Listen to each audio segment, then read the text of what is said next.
It all started when I inherited my uncle's old house. It was a massive Victorian-style mansion perched on a lonely hill just outside town. I hadn't seen my uncle much growing up, and his death was sudden. When the lawyer handed me the keys, he warned me, "The house has a history. Be careful." I laughed it off. Ghost stories were for kids, not adults. But stepping inside the house for the first time, I couldn't shake the unease. The house was gorgeous but eerie.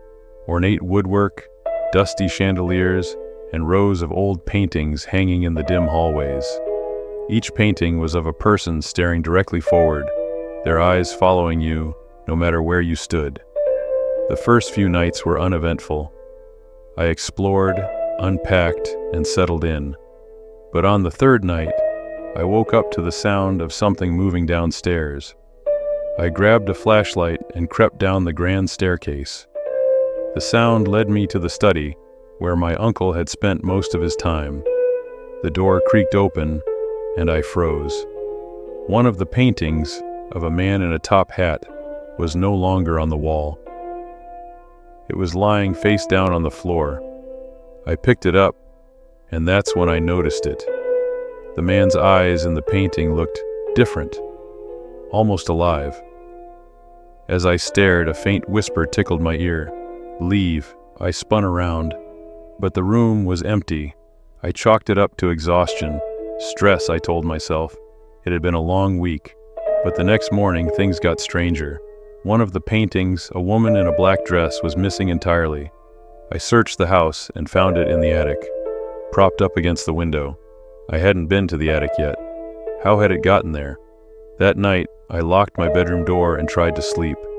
But just as I drifted off, I heard it. Footsteps, soft, deliberate, circling the house. I stayed under the covers, trembling. Then came the knock. It was gentle at first, like someone tapping politely on the bedroom door. Then louder and louder. The door shook with each thud. I screamed, and suddenly, everything went quiet. The next morning, I found scratches on the outside of my bedroom door, long, jagged claw marks. I decided to leave. Whatever was in that house, I didn't want to find out. I packed as much as I could, but when I stepped into the hallway, my breath caught. The paintings had all moved. Every single one was now in the hallway, forming a line that led to the basement door. I didn't want to go down there, but some force pulled me forward. As I descended the steps, the air grew colder, heavier. At the bottom of the stairs was a single wooden chair. On it sat the missing painting of the woman in the black dress. But her face was different now. Her smile was wide, too wide, and her eyes were no longer painted. They were real. They blinked. "Welcome home," a voice whispered behind me.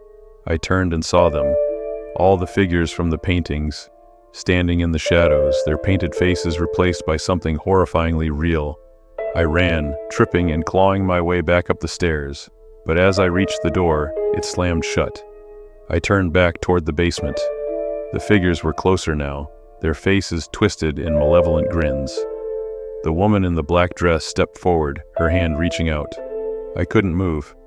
She leaned in and whispered, "We've been watching you for a long time." The last thing I remember was the cold touch of her hand on my face. When I woke up, I was in one of the paintings.